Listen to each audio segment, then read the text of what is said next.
Good evening. I will do the pinch hitting for Scott today.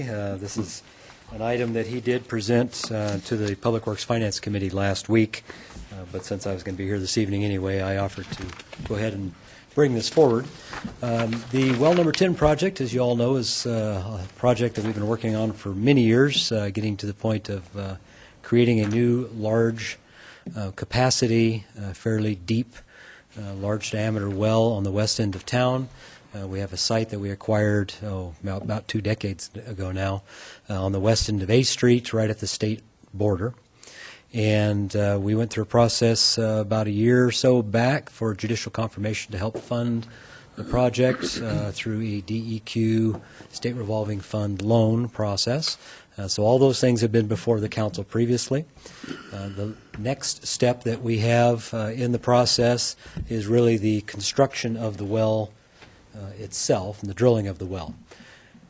The first piece of that, if you will, is preparing the site so that it can accept a drill rig to come in and set up and actually drill a well. That will take them some time. So along that line, we have been working on how to prepare the site, and this gives you an idea of what the site looks like today. A Street is where the photographer is standing, so this is the edge of A Street here. The sidewalk on the north side of A Street. The Church of Jesus Christ of Latter-day Saints facility is here. This is kind of the back parking lot. And the state line is just off to the left here. So this is our site. You can see it has a bit of topography to it. It's just a bit, right about an acre, a little bit under an acre in size.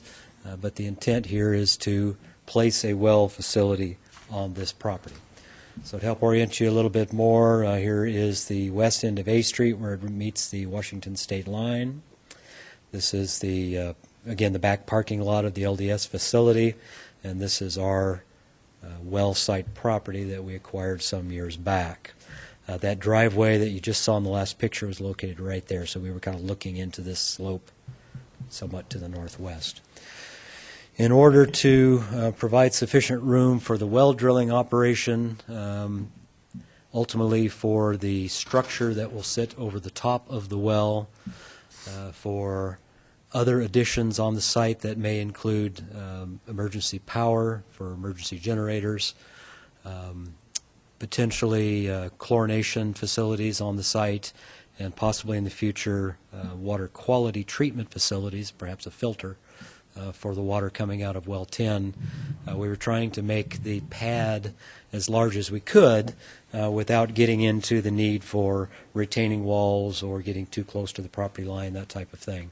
So we've left a fairly good setback along the property line boundaries, larger to the west, and then created what you see here is essentially the outline of the pad.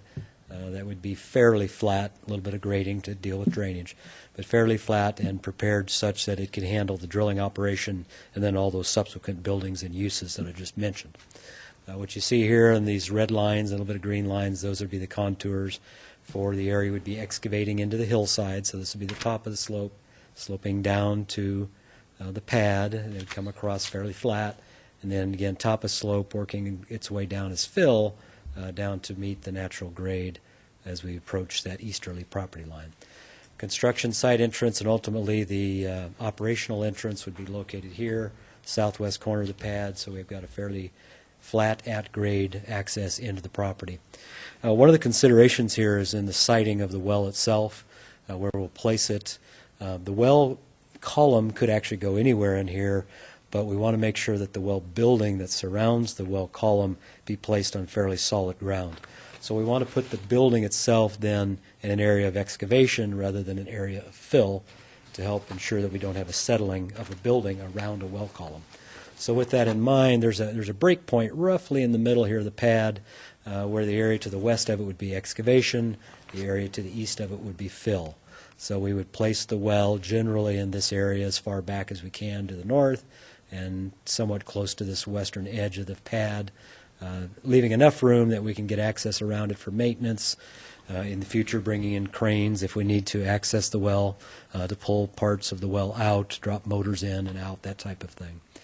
So this is what the design looks like, and developed by our engineering staff, Scott Bontrager leading it, our assistant city engineer, in the internal operations in the engineering group.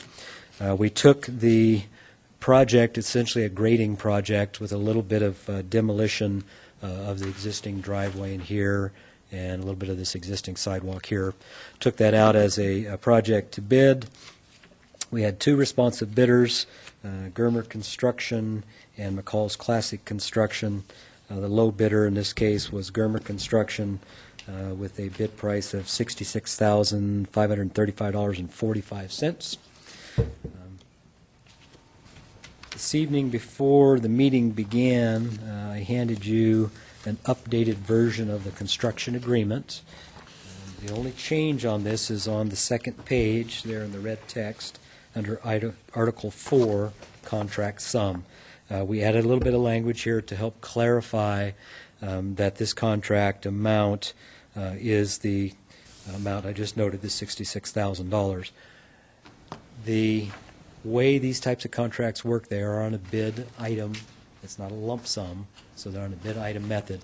So we measure the amount of material moved, amount of work done. They're paid on a unit price for the amount of work that they accomplish. So this price may vary up or down a bit depending on what those quantities end up being at the end of the job. But we just wanted to clarify going in that this is the contract amount, and then that the provisions within the rest of the specification document, which are part of the contract, will determine ultimately what that final payout is. Typical with all of our construction projects that have a line items and individual item bids, things that are not lump sum projects. Okay?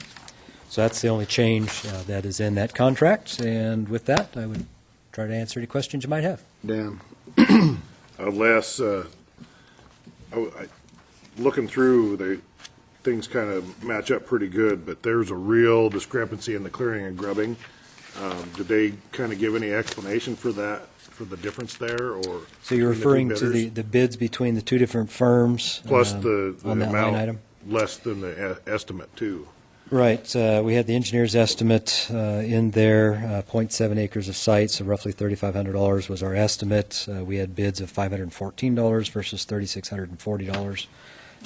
Low bidder being the $514. You know, a lot of times it just depends on how the contractor wants to put their pricing into their bid items. You know, it's an interesting process. Anytime you do bid item type work like this, as you know, you've done these a lot. Sometimes they'll put a little more into mobilization, or they'll put more into the earthwork and less into another item. And they approach it differently. And so that's sometimes where you see those kind of discrepancies. I don't know that we have any specific knowledge of why those particular item, or that particular item was that much different between the two contractors. You know, there are some others in there that you look at. You know, certainly the excavation at $33,000 versus $50,000. Obviously, they looked at it in a little different way. They've got different costs for their equipment, insurance, all those types of things that weigh into those kind of numbers. So I really can't give you an explanation as to why, but it's not uncommon. Okay, thank you. Other questions for Les? Walter? Les, is there storm drainage built in A Street now? There is storm drainage built in A Street. I believe the nearest portion of the system is approximately right in here, and then it flows. Well, there's a section that flows south, believe it or not, and then there's up at the intersection. There's another section that flows down Warbonnet. So there are inlets in this part of A Street? There are catch basins in this area, particularly at the intersection, and then on the south edge, flowing down through the. Let's see what's there. There's the hotel and the Goodwill. There's a system that runs down through that area as well.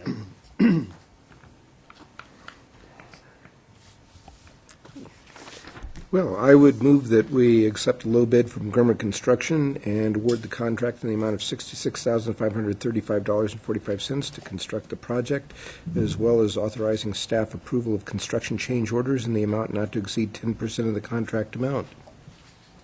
Second that. Okay, we've got a motion by Art and a second by Jim to accept the bid by Germer Construction and award of the amount $66,535.45 to construct this project, along with staff's up to 10% agreement or whatever, however you word that. Right there. You got it right on your sheet, so I'm good with it. Other questions before we Well, my start? only question is, could we have an addendum put on this that would require Larry Germer himself to operate a piece of equipment? The pricing might go up if we do Well, that. there goes the 10% overrun. His wages are going to be way too high, John. Okay, I'm I don't gonna- think we can afford. Okay, if we I'll can't start to- afford him, then I'll we'll. start to roll with Walter. Aye. Aye. Aye. Aye. All right. Aye. Okay, that's passed.